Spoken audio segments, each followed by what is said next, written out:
How to cut ratchet belt. Step by step. Hi, I teach you how to cut ratchet belt to right length.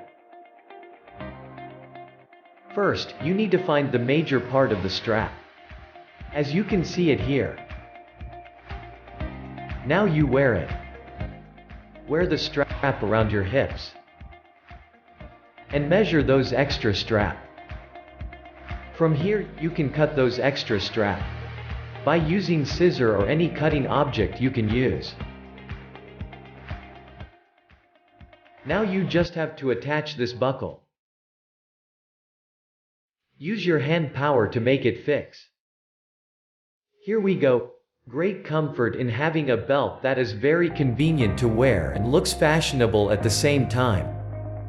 Presenting world first perfect fit, no hole ratcheting belt. Thank you.